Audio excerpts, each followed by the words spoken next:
Hey guys, David here, Diecast Life and Death. Welcome back. Yeah, we have a little Mustang here on the old table.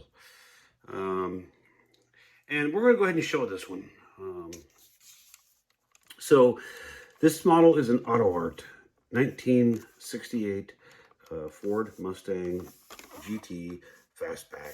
And this was a replica of the car that Steve McQueen drove in the movie Bullitt. And this car, the chase scene where he was chasing the bad guy in a Dodge Charger around the streets of San Francisco is considered one of the most epic chase scenes ever to be filmed. And if you ever want to see a really good chase scene, after this video, they're all over the internet. You can see copies of it. But so this car, just back to this car real quick. Like I said, 1968, and I'm sorry for the little dust specks, guys. These have been in storage for a long time, but this car was painted in dark Highland green, and it was using these magnesium Krager style wheels that are accurate to the movie car. Let's start at the front. All right. I got to keep it out of the powder back there, guys. The old snow plow's in the way. But, really nice detailed front. The jeweled headlights or lensed headlights. The detailed park turn indicator, nice chrome bumpers, nice chrome grille surround. And you notice there's the lack of the running pony on this car. And that was done, licensing. I don't know why they took it off this car. I think they were just trying to decontent the vehicle to make it, look different. But, so it's got the correct hood scoops, the reverse hood scoops. And they would have had a, and I don't see it on the model.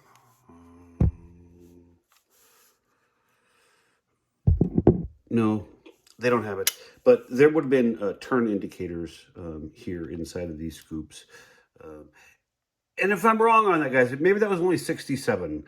Somebody put that down in the comments. Like I said, guys, I don't have, I'm not an encyclopedia on these cars. But, I try to do my best at sharing what I can with y'all.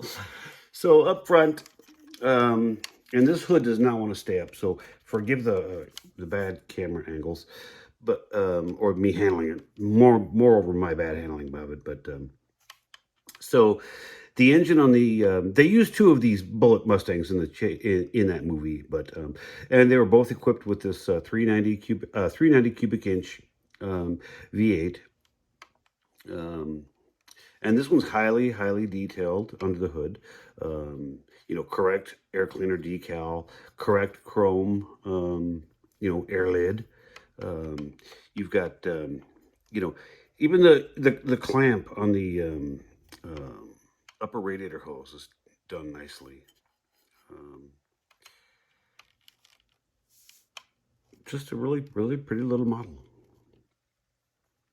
And like I said, guys, I'm just trying to bring stuff that, is a little bit different than other people's channels.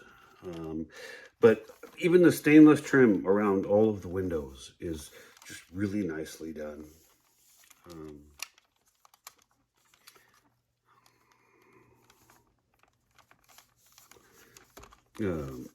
Passenger side, the door handle, separate piece.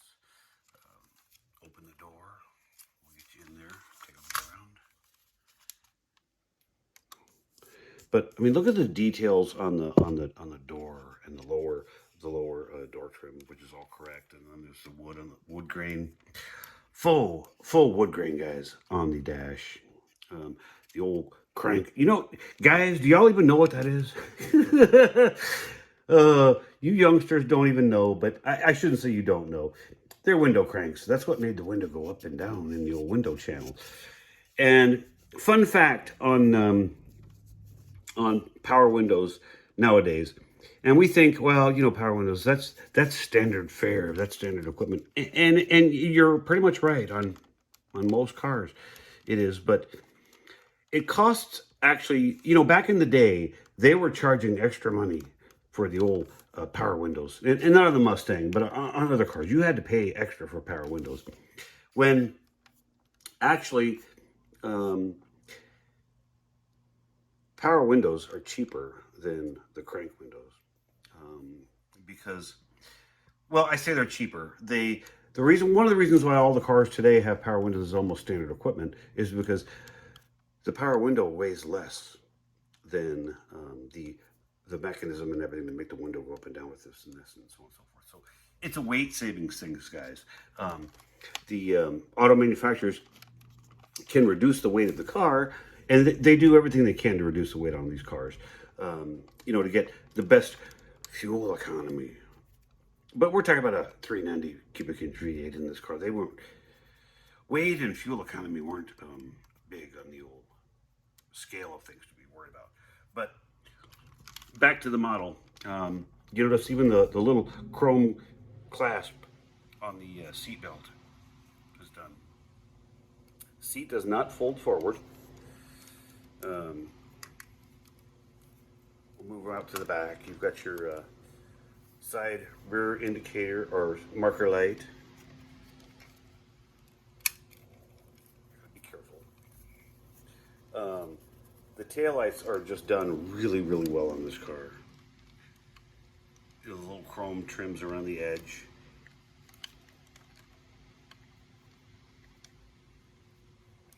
The GT, gas cap. And this was the license plate, black plate license plate that the movie car had. So you've got your really nice exhaust tips. Let's go inside the trunk.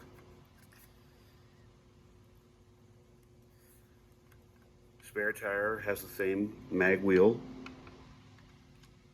And you notice even on the deck lid, this little chrome or chrome strip is a separate little piece. The antenna got knocked off of this one. I'll have to get a needle or something and create an antenna. Or I'll go back to the box and see if it's in there, but I don't think it was. Just a really cool little model, guys. We'll get this so you can see the steering wheel and the gauges on this car are beautiful.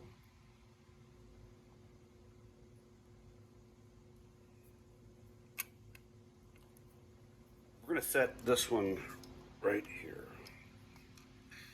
And I'll bring it back into the picture in a minute, but we have something else to look at.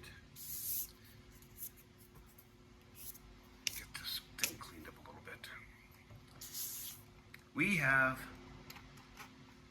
the modern take on the car. So, in 2008, Ford reintroduced the Bullitt. Well, they introduced the Bullitt. This original car was just, it wasn't called the Bullitt. It was, it was just a '68 Mustang. The movie was named the Bullitt. But so in 2008, in commemoration of the movie The Bullitt, or Bullitt, it wasn't the Bullitt, but Ford introduced this Mustang and this little package. And it was a limited production package. This dark Highland green was specific to the Bullitt. You couldn't get this on a V6 or a GT. You had to get the Bullitt to get this color. Now, oddly enough, and I'm not sure why they did it, but you could get this car in either this dark Highland green or you could get it in black. Now, I'm going to make a little tiny swag or a guess. And I do that a lot on this channel. And if you know the answer to this, put a comment down below. But you could get this in dark Highland green or black. And the Dodge Charger that this car was chasing in the movie was black. And I'm wondering if that's the correlation. I don't know. But the general public back in 2008 um, snatched up 4,377 of these cars in dark Highland green, as opposed to only 1,431 black ones. So the green was the more popular color on this car at the time. But let's start with this model. Start at the front end. So you've got really nice, headlight, side marker light, turn indicators. The hood scoop, the little vent. I'm gonna see if I can. Can you see my finger behind? I don't know. Yeah, you can. That's a little vent piece, and it's pretty detailed. The running pony in the grill, which was different than the Bullitt. It had no running pony in there, but yeah. And you see the grill is even mesh, so you can see the little components and whatnot behind there. And even down here, you've got your cooler lines that are done separate, and then you've got your driving lamps right there. And let's see, under the hood. So this wasn't a Cobra. It still carried the single overhead cam 4.6 instead of the double overhead cam 4.6. But Ford did do some upgrades on this car to bring up the level a little bit. So the original GTs back in the day would have had 300 horsepower, and I think a lot of it was the computer management, because these cars came with 315 horsepower. And I know it's only 15 horsepower, but I tell you what, guys, it's not just a combination of that 15 horsepower. No, these weren't, you weren't going to get a bloody nose driving one of these, but, in comparison with some of the cars today. But, it was just it was a really neat package, and it wasn't just an appearance package, because there, like I said, you got 15 more horsepower out of this car than the GT did. The under here is another thing that I want to show you.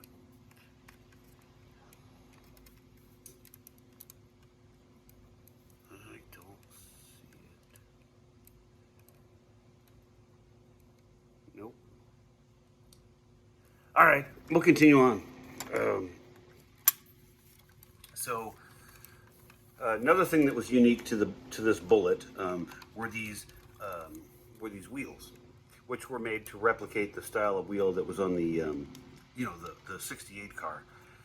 And these wheels again were not on a V6 or on the GT; they were only available on the Bullitt.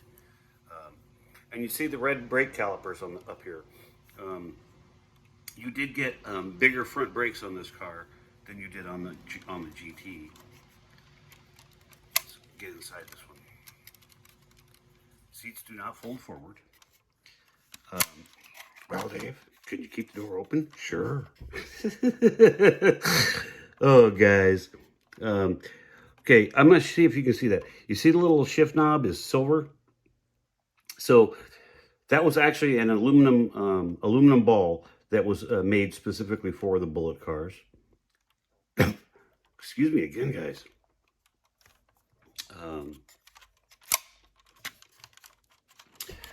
Gas cap. This, style of gas cap was only available on the Bullitt. Move to the back of the model. You've got your nice taillights are detailed, and they're dual color because you get the little clear spot for the reverse lights. There's your Bullitt emblem that would have been on the car. Your third brake light on the trunk. Nice defroster lines on this car. Let's go inside the old trunk, see what's in there. Ooh, that's nice. So they've got flocking in the on the floor of the trunk, so you get that whole carpeted, premium finish on the inside of the old trunk. So when you throw some dead bodies in there, the blood will soak into the carpet.